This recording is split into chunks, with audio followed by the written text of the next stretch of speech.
নমস্কার বন্ধুরা, আমার আবারও একটি নতুন ভিডিওতে আপনাদের সবাইকে স্বাগত। অনেক তো খাওয়া হলো চিংড়ি মাছের নানান রকমের রেসিপি। আজকে করবো চিংড়ি ভাপা। তার জন্য চিংড়ি মাছ কেটে কুটে ছাড়িয়ে ধুয়ে জল ঝরিয়ে নিয়ে চলে এসেছি। এখানে নিয়েছি একটি মিক্সিং জার, ওর মধ্যে নিয়ে নিলাম সরিষা, কাঁচা লঙ্কা, কাজু বাদাম, পোস্ত। আর আমি এখানে নিয়েছি সাদা সরিষা, আপনারা কালোটা নেওয়ার চেষ্টা করবেন, আমার হাতের কাছে নেই তার জন্য নিয়েছি। একটা সুন্দর পেস্ট বানিয়ে নেব। হ্যাঁ, এর মধ্যে আমি কিন্তু 1 চিমটি লবণও দিয়েছি, তাহলে আর কোনো তেতো হওয়ার সম্ভাবনা থাকবে না। এদিকে যে মাছটা বেছে ধুয়ে নিয়েছিলাম ওর মধ্যে দিয়ে দিলাম পরিমাণ মতন লবণ, পরিমাণ মতন হলুদ গুঁড়ো, আর রঙটা যাতে ভালো আসে তার জন্য দিয়ে দিলাম একটু লঙ্কার গুঁড়ো, কাশ্মীরি লঙ্কার গুঁড়ো। আপনারা চাইলে ঝাল লঙ্কার গুঁড়োও নিতে পারেন। দিয়ে দিলাম ওই বেটে রাখা পেস্টটা। এবার ওপর থেকে দিয়ে দিব সরিষার তেল পরিমাণ মতন, দিয়ে এটাকে ভালো করে হাত দিয়ে মেখে নেব। খুব সুন্দরভাবে মেখে নেব। এটা কিন্তু আর আলাদা করে কড়াইতে ঢেলে রান্না হবে না, ভাপের মধ্যেই এই রান্নাটা একেবারে রেডি হয়ে যাবে। আর এটা খেতে অসম্ভব সুন্দর হয়, যেটা না খেলে আপনারা বিশ্বাস করতে পারবেন না।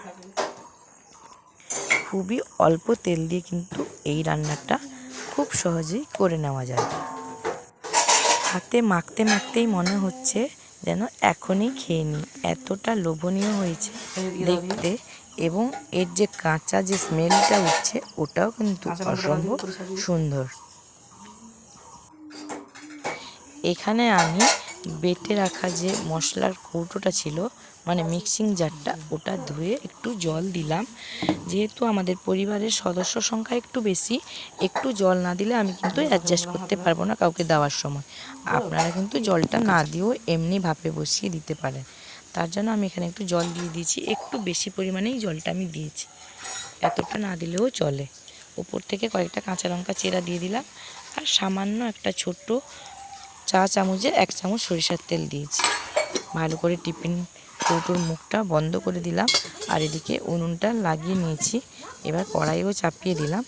এবার আমি এখানে পরিমাণ মতন জল দিয়ে দিব, যে জলটার মধ্যে চিংড়ি ভাপাটা হবে। কৌটোটা যেন হাফ ডুবে থাকে, এই পর্যায়ে কিন্তু জলটা দেবেন। জল দিয়ে আমি দেখছি কতটা দিলে হবে, যদি আরও লাগে আমি কিন্তু আরেকটু জল অ্যাড করব। কৌটোটা যতক্ষণ না হাফ ডুবে থাকছে ততক্ষণ কিন্তু আমি জল দেব। এইভাবে দিয়ে আমি একটা থালা ঢাকা দিয়ে দেব, যাতে করে বাষ্পটা বাইরে বেরিয়ে না যায় এবং খুব তাড়াতাড়ি সেদ্ধ হয়ে যায়। 10 থেকে 15 মিনিট এইভাবে ঢাকা দিয়ে ভাপিয়ে নেব। 10-15 মিনিট পরে থালাটা খুলে দেখাচ্ছি। 15 মিনিট হয়ে গেছে। এবার আমি ঢাকনাটা খুলে নিচ্ছি। দেখুন কতটা জল দিয়েছিলাম, কতটা জল শুকিয়েও গেছে, তার মানে এটা খুব সুন্দরভাবে সেদ্ধ হয়ে গেছে। এবার আমি পাত্রটা তুলে আরেকটি পাত্রে রেখে দেব, যতক্ষণ না ঠান্ডা হচ্ছে। চাইলে আপনারা উপর থেকে ঠান্ডা জল দিয়েও ঢাকনাটা খুলে নিতে পারেন, কিন্তু একা একা ঠান্ডা হওয়ার পরে খুললে তার একটা আলাদা গন্ধ থাকে। দেখুন ঢাকনাটা খুলে দেখাচ্ছি, খুব সুন্দর হয়েছে দেখতে, খেতে তো আরও অসম্ভব সুন্দর। অনুরোধ রইল অবশ্যই রেসিপিটা একবার হলেও ট্রাই করে দেখবেন। ভালো লাগলে কমেন্ট করতে ভুলবেন না। পাশে থাকবেন, ভালো থাকবেন, সুস্থ থাকবেন। ফিরে আসবো আমি আবারও একটি নতুন ভিডিও নিয়ে। ধন্যবাদ।